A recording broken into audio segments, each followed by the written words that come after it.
Marketing de relacionamento. O que ele é, o marketing de relacionamento? Ele é um conjunto de ações tomadas por uma empresa para poder criar uma fidelidade com seus clientes. É como se a pessoa e o cliente ele tomasse conta daquela marca. É como se ele vestisse a camisa. É fidelizar, é manter aquele cara por dentro da empresa. Ele tem que gostar da empresa a ponto de poder defender para outras pessoas em redes sociais de qualquer forma. E quais são as vantagens do marketing de relacionamento? O aumento de compras, então o cliente que ele é fiel àquela empresa, ele vai comprar outros produtos para poder ter uma experiência diferente, porque ele sabe, ele confia naquela empresa. Os custos baixos é bem menos custoso, gasta mesmo menos você manter um cliente do que conseguir novos. E mantendo aquele cliente, ele vai acabar trazendo novos clientes para a sua marca. A publicidade gratuita por meio do boca a boca, como a gente havia falado, a fidelização de clientes, que é nada mais do que trazer ele para perto da empresa, e a diferenciação e personalização do atendimento. Isso você se diferencia de outras marcas no quesito de perguntas frequentes, você está ali pronto para qualquer dúvida. E quando você tem as respostas na cara da pessoa, aquilo é muito importante para que nenhuma dúvida fique na cara do cliente. Então, é como se você tirasse aquelas dúvidas e falasse, confie em mim, eu consigo trazer o que você está esperando, o resultado que você deseja. Pode passar. A Oracle fez uma pesquisa do porquê os clientes já fidelizados na empresa se mantinham nessa. Pode colocar? Bom, 73% é por causa dos funcionários amáveis ou dos serviços de suporte. Então, quando a pessoa vai e se sente diferente, você não foi só mais um no dia daquele saque da empresa, isso traz uma consequência muito boa. 55% pela rapidez na resposta para uma dúvida. E é o que eu estava falando para vocês agora há pouco. Você não deixar dúvidas, assim, e se a pessoa tem dúvida, você já, o quanto antes, explicar e responder essa dúvida para ela. 36% pelas experiências personalizadas oferecidas pela empresa. Então, quando você se sente diferente, você está sendo... Você não é mais um que entrou para a estatística de clientes daquela marca. Você é diferente agora. Ele te tratou diferente. Ele fez um serviço que normalmente outras marcas não fariam. E 33% pela boa reputação da marca, que vai muito do marketing social, que é conseguir ter uma boa reputação e não se manchar e continuar com uma marca que é confiável. Pode passar. Bom, para trazer os clientes para dentro da organização, é necessário possuir meios de comunicação dinâmicas e eficazes, que sejam capazes de estimular a interatividade entre o cliente e a empresa e permitir o profundo conhecimento do cliente. Então, é fundamental que se despeje muita atenção e recurso nas interações com os clientes. É o que o nosso mini gráfico aí trouxe para a gente, que é o estudo do marketing. Oi? Pode falar se quiser. Sou eu. A gente trouxe essa pequena tabelinha para mostrar como a gente tem que transformar um cliente potencial num cliente fiel, que é o objetivo que o marketing de relacionamento tem. Então ali a gente vê que o cliente potencial ele tem aquela atração, ele ainda não é o cliente da sua empresa ou da sua loja, qualquer que for o seu negócio, mas ele se interessou já pelo seu serviço. Aí depois a gente tem o cliente novo, que é aquele cliente que comprou pela primeira vez. Ele acabou conhecendo o seu negócio e comprou pela primeira vez. Ele é a primeira coisa que ele fez na sua empresa. Depois a gente tem o cliente frequente, que ele passa a comprar um pouco mais, ele já está um pouco acostumado, mas ele não tem os vínculos, ele ainda não é fidelizado à sua marca. e tem o cliente fiel, que é o que interessa para a empresa. Esse é o objetivo que o marketing de relacionamento tem. Ele tem de passar o potencial para ser um cliente novo e um cliente frequente até ele ser o cliente fiel, que como o João estava falando para a gente anteriormente. Como implantar o marketing de relacionamento na sua empresa? Primeiro você tem que identificar os seus clientes. Tem que ter o máximo de informações possíveis. Você tem que personalizar o seu atendimento. O cliente tem que saber que ele é único para a empresa. Você tem que ter canais disponíveis para dúvida. Por exemplo, um chat ativo na sua página, ou um FAQ, perguntas, que são as perguntas mais frequentes, né? Você tem que estar sempre disponível em qualquer um dos seus meios de comunicação. Nunca deixe o cliente esperando uma resposta. Você tem que ter uma rapidez no atendimento com ele, né? O quarto, você tem que manter o contato com seus clientes, sem interesse de venda. Você pode mandar um e-mail para parabenizá-lo em seu aniversário, data comemorativa, pode dar brindes e bônus para clientes que têm alto valor. Por exemplo, eu tenho um caso que eu trabalhava numa loja de material de construção até o final do ano passado, e a gente fazia a ligação de parabenização dos clientes aniversariantes do dia, né? E no começo eu achava que não dava muito resultado, mas depois eu vi que dava sim, porque além do cliente se sentir feliz e se sentir valorizado, ele ainda, a gente ligava para ele parabenizando e convidava ele a vir na loja para poder preencher um cupom para ganhar um bolo. Então ele já vinha com a sensação que ele já tinha ganhado alguma coisa sem ele ter feito nada. Então ele vinha e preenchia o cupom e além de frequentar a loja, ele acabava que comprava alguma coisa. Ele via que estava precisando de alguma coisa e acabava comprando. Isso você fideliza o seu cliente. E você também nunca pode desaparecer depois da venda. Você tem que ter um canal de esclarecimento de dúvida após a venda. Você tem que entrar em contato frequentemente com ele para oferecer outros produtos, serviços, de acordo com cada perfil também. Tem que ser personalizado. Tem duas empresas que eu separei também que eu acho bem interessante, que tem um relacionamento com o cliente muito, muito, muito bom, né? Que é a Nubank, que daí eu separei esse print que eu acho bem bacana dessa conversa, desse chat, né? Que o cliente tem com a atendente. E do lado tem outro print também do Twitter, não é Twitter, é o do Facebook, do Facebook, que você vê que o cliente ele se sente muito à vontade de ser atendido, ele tem cada vez mais vontade de ser atendido pelas pessoas que trabalham na empresa.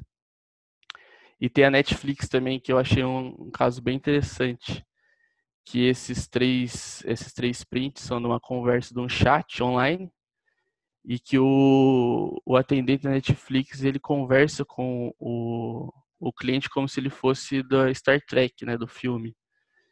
Então aí a pessoa sabe todo o perfil do cliente e o cara entra na brincadeira. Tanto que na terceira imagem a gente pode ver que ele diz que é a melhor experiência que ele já teve no atendimento ao consumidor. E isso faz ele sempre, até que ele falou aqui que ele queria ter outro problema, né, para poder solucionar. Bom, agora tem a imagem do centro.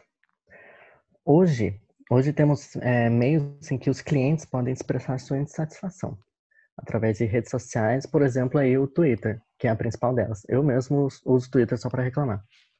E também através de sites específicos para reclamar, no caso, como o Reclame Aqui. Devido a isso, as empresas criaram sessões dentro delas especiais só para atender os clientes nessas plataformas, que acaba sendo um diferencial.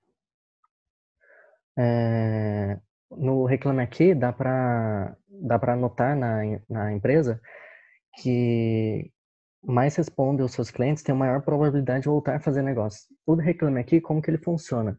Ele tem porcentagem de reclamações respondidas, porcentagem de pessoas que voltariam a fazer negócio e porcentagem de índice de solução. Nesse caso, as pessoas usam esse site para reclamar das empresas, de seus serviços.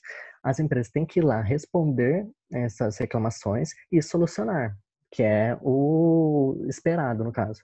E aí tem a nota do consumidor, que seria, no caso, receber uma resposta rápida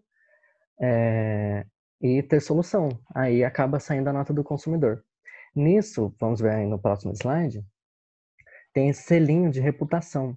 As empresas com ótimas avaliações recebem um selo de confiança.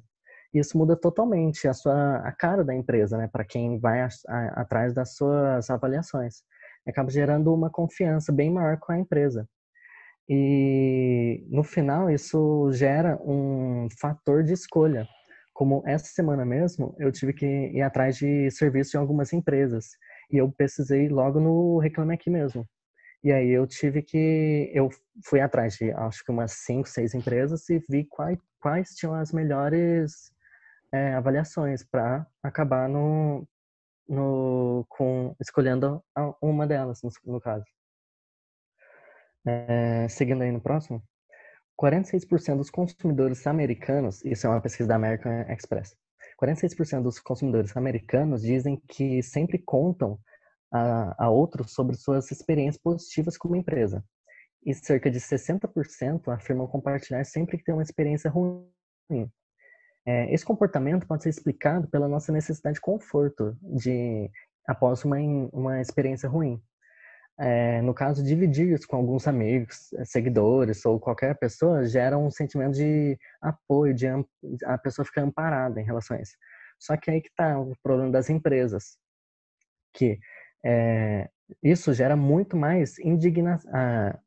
As experiências ruins geram muita indignação e muita raiva nas pessoas. E gera muito mais engajamento do que as histórias com um final feliz, no caso. Como algum post que fala sobre alguma experiência ruim que a pessoa teve com algum serviço, com a empresa e etc., vai gerar muito mais visualizações, muito mais compartilhamentos, etc., do que uma história boa com a empresa, com o serviço, elogiando o serviço e coisas do tipo. Pode passar. Conforme a pesquisa da Oracle, 79% dos consumidores que dividiram sua experiência foram ignorados. E, né, dos 21% que tiveram a resposta, mais da metade teve uma reação positiva em relação à empresa. Isso demonstra que uma simples resposta pode fazer uma grande diferença.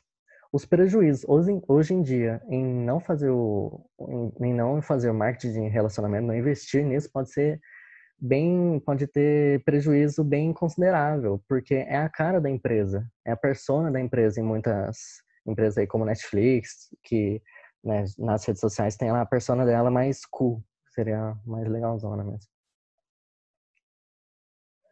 E aí a conclusão, no caso, o marketing de relacionamento é uma junção de ações que é feita pela empresa com forma de criar um relacionamento com o cliente, criar um relacionamento bom, positivo e próspero. Para reforçar essa relação de proximidade, a empresa oferece benefícios, pode ser promoção, sorteio, e até adiantamento, dependendo do produto, né, em relação a tempo das outras pessoas, para garantir a fidelidade dos seus clientes. O grande objetivo do marketing de relacionamento é fazer com que os clientes se tornem fãs, se tornem promotores e divulguem a marca, falem como ela é boa, falem como a sua experiência com a marca foi incrível. Esse seria o objetivo do marketing de relacionamento.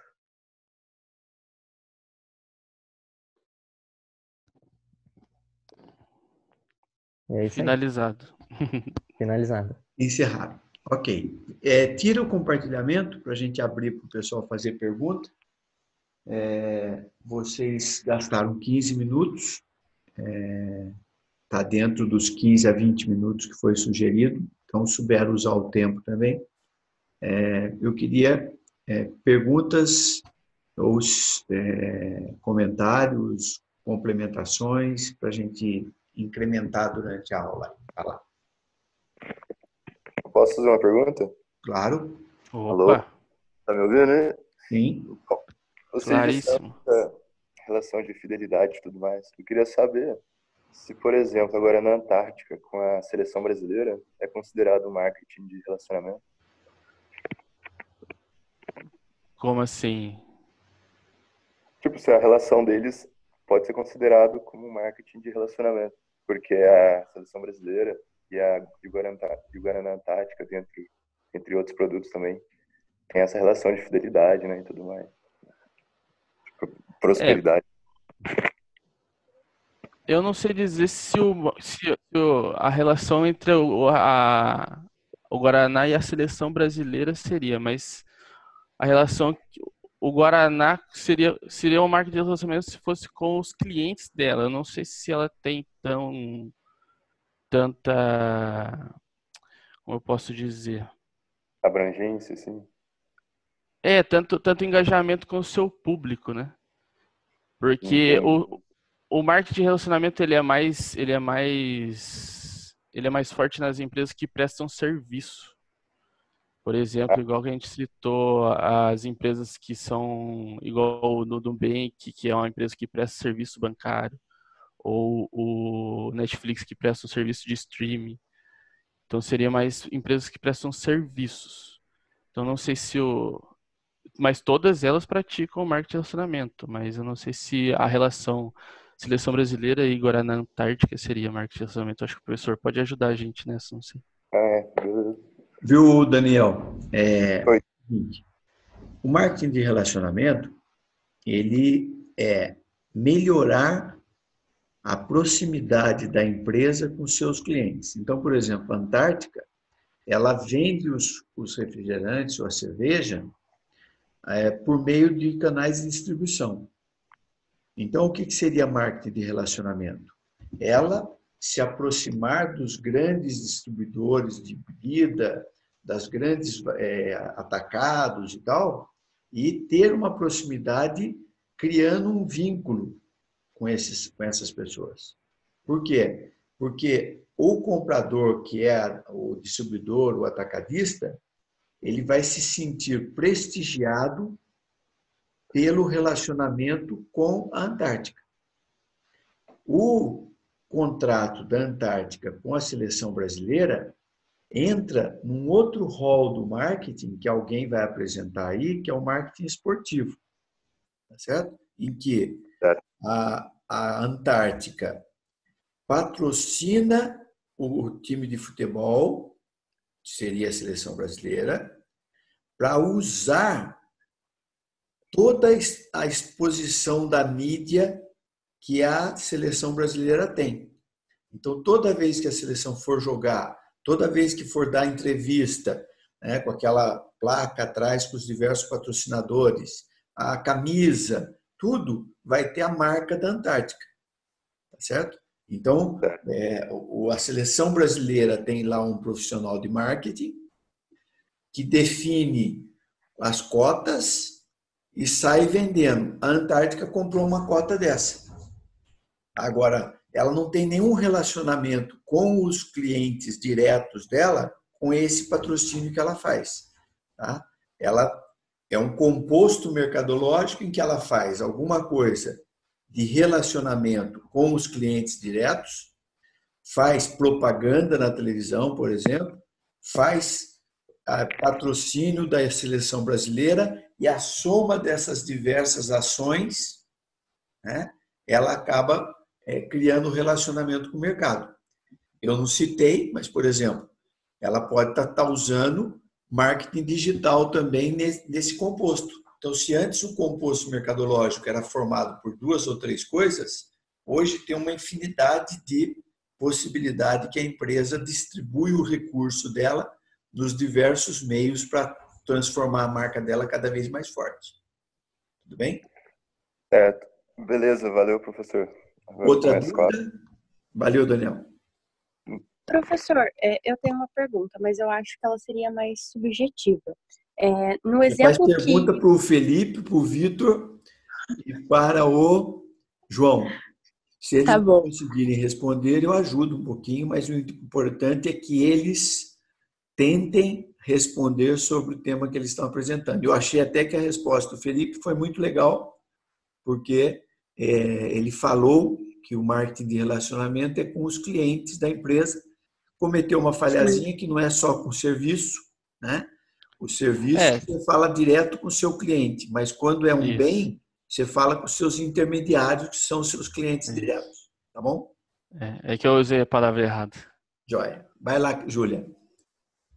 Se no exemplo que eles deram da Netflix, o cliente tivesse levado a fala do atendente como falta de profissionalismo, qual seria a melhor abordagem para reverter a situação?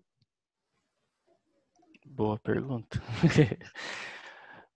Aí seria complicado. Eu acho que deveria... Quer que eu responda? Quer que eu tente responder? Pode ser. Eu acho que o ideal ali na hora seria tentar reverter a situação. Pelo menos, é que, igual você falou, é meio subjetivo, então varia de atendente para atendente. Mas eu acho que o ideal seria tentar reverter a situação caso ele, na hora, ele já diga que ele não gostou e que achou falta de profissionalismo, reverter pedindo desculpa, que normalmente aquilo não é levado como o que ele está dizendo. E assim, se for para passar do possível, eu tentaria reverter de todas as formas.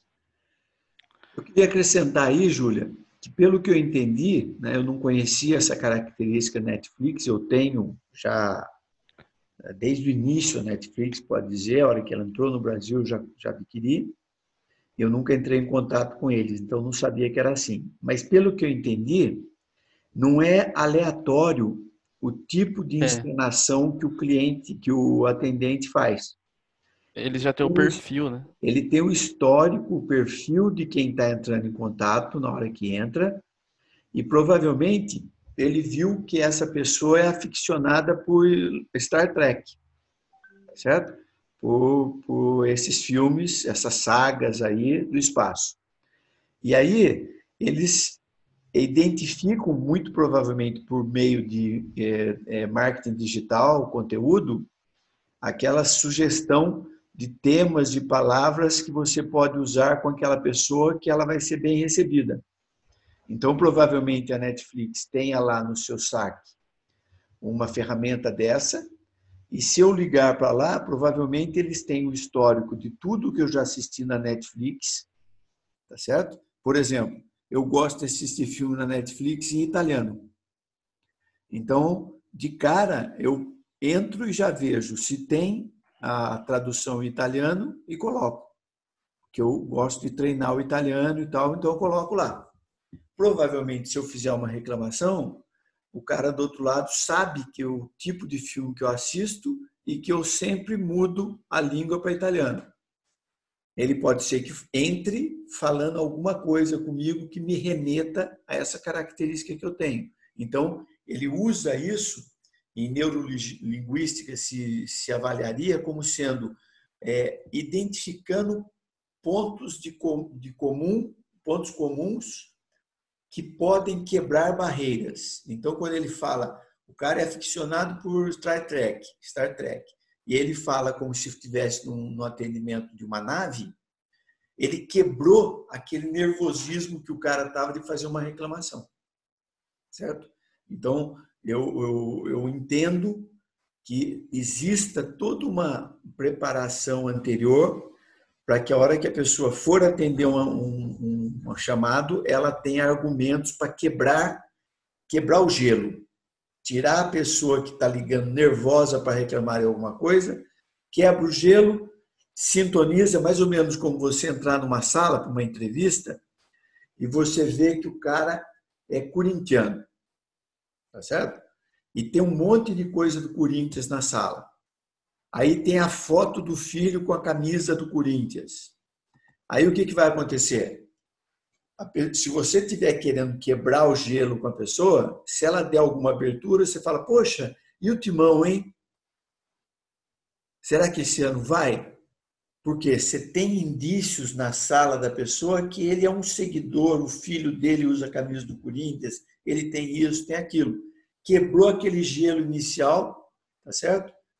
Criou um vínculo.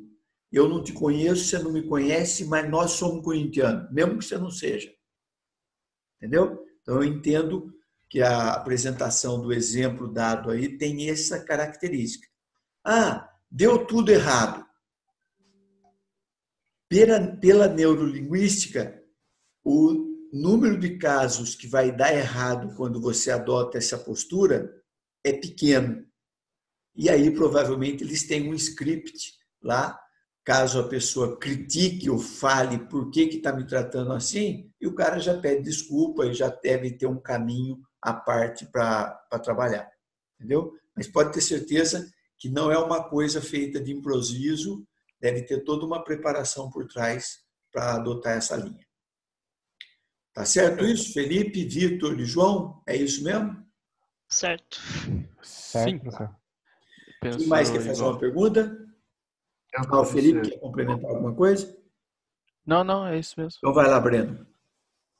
Professor, eu poderia dizer que então que o marketing de relacionamento é quando o produto ele tenta achar algum ponto em comum com o cliente dele e assim ele faz esse tipo de relacionamento como se fosse algo pessoal. Estaria errado dizer dessa forma ou não? Eu vou fazer a seguinte cronologia, por isso que eu falei do marketing 1.0, 2.0, 3.0 e 4.0 na apresentação anterior. O marketing 1.0, eu pesquiso o mercado, pesquiso a concorrência, desenvolvo produto, serviço e tal e ofereço para o cliente. Só que quando todo mundo começou a fazer isso, todo mundo começou a ficar igual. Aí as empresas que saíram na frente, o que fizeram? Eu preciso me aproximar do cliente, porque agora eu tenho que fidelizar esse cliente, trazer ele para perto de mim, porque à medida que ele continua sendo meu cliente, eu diminuo o meu custo, porque eu não tenho que ficar fazendo propaganda, eu conheço ele, o cliente, então eu não tenho que perder muito tempo, eu já sei o que eu vou vender para ele, eu posso cobrar um pouco mais dele porque ele tem uma fidelidade, ele está disposto a pagar um pouco mais porque ele confia em mim, tá certo? Então, e se a gente for analisar o ciclo de vida do produto, nós temos lá introdução, crescimento, maturidade.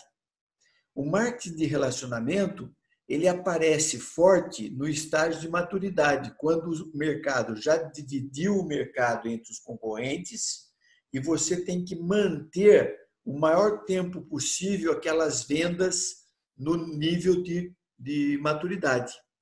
Tá? Então, tudo que você puder fazer para se aproximar do cliente, para ele deixar de ser simplesmente um comprador, mas ser um advogado, ser um divulgador, ser um fiel da marca, é marketing de relacionamento. E o mais legal das duas apresentações, por coincidência, serem hoje, é que o marketing de relacionamento, quando ele vai e passa a usar as ferramentas digitais, ele vira marketing digital. Ele vira marketing 4.0. Porque o marketing 4.0 é o marketing de relacionamento utilizando os meios digitais, em que eu vou usar todas as ferramentas de mídia para me aproximar do cliente, para ter contato constante com ele, não deixar ele ser esquecido com uma facilidade muito maior, porque eu faço isso agora, como foi falado pelo grupo anterior, com um clique eu estou disparando mensagens constantemente para todos os meus clientes. Entendeu, Breno? Entendi sim, professor. Ok. Mais alguma pergunta? Antes de acabar o tempo, temos 5 minutos, dá pelo menos para fazer mais 2 perguntas. Quem vai ser? Professor, eu tenho uma pergunta. Sim. Eu acho que é mais uma direção para o senhor, porque é uma coisa que surgiu agora, assim. Quando uma empresa começa a pensar em estratégia de marketing, assim, para crescer, ela normalmente pode, sei lá, optar só por um tipo de marketing ou normalmente ela sempre escolhe mais de um, assim? Então, existe uma regra, assim? Não tem regra. Cada empresa tem sua estratégia e o seu profissional de marketing, a agência que trabalha com a empresa e tal, é que vai definir. Entendi. O que acontece é o seguinte, com o marketing tradicional, você fazia um briefing, desenvolvia uma campanha, às vezes fazia uma pesquisa e tal, e aí definia que mídia você ia usar. E que mídia você tinha? Rádio, TV, jornal, revista e só, né? Era isso. Tá certo? Então, você distribuía seu orçamento de marketing para essas mídias. Certo. Ah, mas se eu fosse uma empresa vendendo para outra empresa, daí eu pegava um pouco de dinheiro e punha em participação de feira, catálogo, página amarela. Então, eu distribuía. Com o meio digital, ampliou tudo isso. Porque agora eu posso fazer marketing digital. Só que dentro do marketing digital, várias vezes a Júlia e a Laura falaram em marketing de conteúdo. Porque você precisa trabalhar conteúdo. Só que você pode trabalhar só conteúdo sem usar as outras ferramentas de marketing digital. Aí você tem marketing de guerrilha. Então, acaba sendo um mix em que você não usa tudo ao mesmo tempo, mas você vai usando. Agora eu vou fazer uma estratégia de marketing de guerrilha. Mas junto eu vou fazer TV. Amanhã eu vou fazer marketing de conteúdo, viral. Agora, tudo isso está dentro do guarda-chuva, que é marketing 3.0, que é o relacionamento, que vem na sequência dele o marketing 4.0, que é o digital. Dentro desse escopo de relacionamento e digital, estão todas essas outras ferramentas. Entendeu? E é o chamado mix de marketing, que a empresa vai distribuir o dinheiro que ela tem nas diversas formas de relacionamento com os clientes. Entendi. Sempre achar a melhor maneira, assim, quais usar e tal. Entendi. Certo? Obrigado, professor. Quem mais? A última pergunta? Não tem? Tá. Então, deixa eu ver uma anotação que eu fiz aqui. Aqui. Ó. Na apresentação deles, eles fizeram aquela sequência que começa com o cliente que pode ser cliente, lá não me lembro a palavra, e chega até o cliente fiel. O cliente Você potencial. nunca vai ter só cliente fiel. Você vai ter sempre cliente nos diversos estágios daquele desenho que foi apresentado. O grande objetivo é, quanto mais eu pratico marketing de relacionamento, mais eu vou segurando clientes no estágio de fidelidade. Então, eu vou trabalhando o cliente nos diversos estágios, ele vira fiel. Eu trabalho outro cliente no diversos estágios, ele vira fiel. De vez em quando eu faço uma besteira e perco um desses clientes fiéis. O grande objetivo é eu fazer uma curva que tenha constantemente crescimento no último estágio. Mas eu sempre vou ter clientes nos 4, 5 estágios do processo. Sim. Entenderam? Então, eu quis complementar isso, porque a gente nunca vai conseguir ter só cliente fiel. O que a gente precisa é saber reconhecer quem são os clientes fiéis, porque nós temos a tendência de tratar melhor os piores clientes. Aquele que deixa para comprar de última hora, quer desconto, é aquele que eu dou prazo, aquele que eu abaixo o preço. O cliente que é fiel, que coloca o pedido todo mês, no começo do mês e tal, são normalmente aqueles que são negligenciados. E são clientes que dão mais resultado para a empresa porque eles custam menos para a empresa para serem atendidos. Então, a gente tem que tomar cuidado com isso. Tá bom? Então, bom final de semana para vocês. Eu vou editar os 2 vídeos e coloco lá no link do EVA para vocês estarem assistindo. Não esqueçam de postar tanto a parte escrita como a apresentação lá no EVA até sexta-feira que vem, hein? Todos têm que apresentar